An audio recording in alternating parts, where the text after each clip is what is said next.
Welcome back for another video. I was racking my brain as to what the final upload should be before the deadline, as there's so much to talk about still. It occurred to me I've talked about the players on my watch list in a recent video, but the last time we talked about players to avoid, it was the start of July. There's so much advice bouncing around, it's easy to forget early advice received, and in actual fact the list has changed quite a bit too. Lots of players have left and lots of players have joined. If nothing else, this one's just to make sure your team's in check. Right before we jump in, I'm delighted to share that this season I've partnered up with Fantasy Football Scout. I've been a member for 5 years, so it's a perfect match. The members area has essential tools such as the custom tables, season ticker, player comparison and team stats. Any stats I mention in this video I've lifted directly from my custom tables. I've actually made all of my custom tables used in my videos public as well, so feel free to steal them. They're running a pre-season discount at the moment, so join now with the link at the top of the description. I honestly can't recommend them enough as someone who's used them for the last 5 years anyway. Click the link below to sign up. First up is Martial. Up until yesterday he looked like a reasonable pawn, but in case you missed it, he's set to miss Man United's opening Premier League match against Brighton after picking up a hamstring injury. It's a massive shame as he was in great form in pre-season and looked like a great differential. Cucurella's name's been everywhere this week. He was previously linked with Man City and then Chelsea, and some media outlets even confirmed that he'd signed for Chelsea. Bizarrely, Brighton then came out yesterday and said this transfer had not happened. He may still sign for Chelsea, but Brighton have reportedly got Cucurella training separately from the first team, so he's one to avoid with such uncertainty surrounding him. If he does complete the move to Chelsea, he could be a top pick in a few weeks. Barnes was subbed as a precaution in Leicester's final pre-season game. He'd been in good form, though yesterday he was spotted posing in a photo of crutches. He might be fine, but Rodgers indicated in his press conference that the medical team needed to check up on him, so right now he looks like an unnecessary risk and their fixtures aren't great either. Tomiyasu, White and Saliba are avoids for me. Against Crystal Palace, Arsenal should line up with White in right back and Saliba in right centre back. However, Tomiyasu is a quality defender and I do anticipate rotation this season. He's a right back, which leaves a predicament as far as White and Saliba's expected minutes too. Arsenal have great fixtures, so if you want to go there, it's Gabriel or Ramsdale for me. Zinchenko not a bad shot either. In case you missed it, Calvert-Lewin's picked up an injury and he'll be out for a month, possibly longer. It's awful timing for Everton, considering Rondon is also suspended and they therefore have no recognised striker available for the Chelsea game. Zaha's been flying in pre-season and one of the most informed players. However, looking at the fixtures, he faces Arsenal, Liverpool and Man City in his opening 4 games. It's hard to see him picking up many returns or justifying the price tag.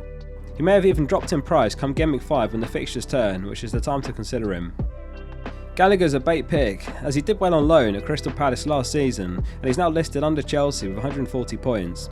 It's unclear what his minutes will be like this season, and in all likelihood he won't start in Gameweek 1 and it could be Georginio Kante, Mount Havertz and Sterling. Certainly one to keep an eye on in case he does break into the first team though. Nketiah has been exceptional pre-season, but it's clear he's second choice to new signing Jesus. He'll be used by Arteta lots this season off the bench and he may get the occasional start, but he's one to avoid without a doubt. Ronaldo's only played 45 minutes of pre-season football for Man United and he's been looking for a move away for Champions League football. Even with Martial out injured, there's no guarantee he starts against Brighton. It could be Rashford leading the line or even Fernandes in the false 9 role. 10.5 mil is way too expensive and the money's better spent elsewhere. Spurs splashed the cash on Richarlison this window, but he'll likely be second choice to Kulusevski, rotated at best. He's also suspended for Gameweek 1, so he's an avoid. Havertz has looked poor in pre-season. Mount's been the most impressive in the Chelsea camp. This season Havertz has been reclassified as a forward too, so he'll get 1 less point per goal and no clean sheet points anymore. He can be a great player on his day, but for the same money I'd rather buy Jesus. I'd love for Bamford to get back to his best. 2 years ago scoring 194 points.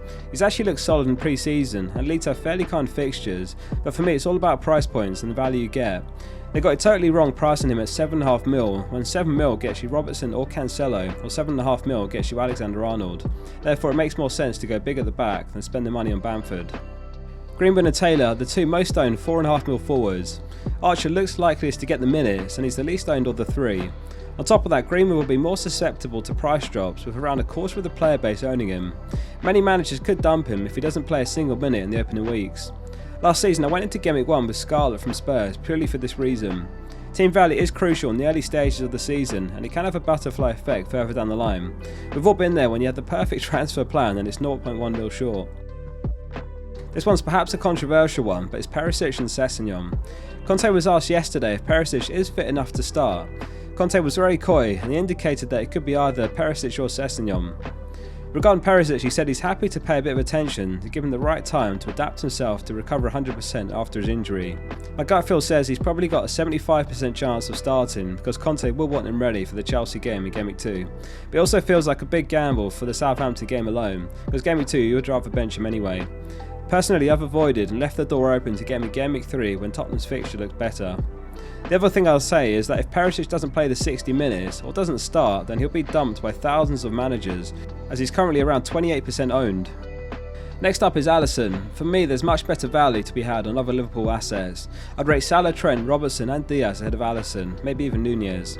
You never want to make keeper transfers if you can avoid it, and if Alison looks like a mistake as your third Liverpool spot, it'd be a nightmare to get out of it. Vestergaard is the second most 4-mil defender in the game, with 10% of the game owning him. He's not expected to start, and he's likely third or fourth choice centre-back, depending on if Fofana leaves Leicester. Nico Williams is the safest bet for the same price, Patterson next likeliest. Lastly, Man City's new signing Alvarez. He scored in his debut in the Community Shield, and he looks some player, but his minutes are a huge doubt, and Mahrez is likely to start ahead of him. Certainly one for the watch list though. If he can break into Pep's first choice team, he'll be a tempting second or third forward. And that concludes the 20 players to avoid. If you found this one useful, please consider liking the video and subscribe to the channel for weekly videos to come all season. Share your thoughts in the comments. Are there any other players that you think should be avoided?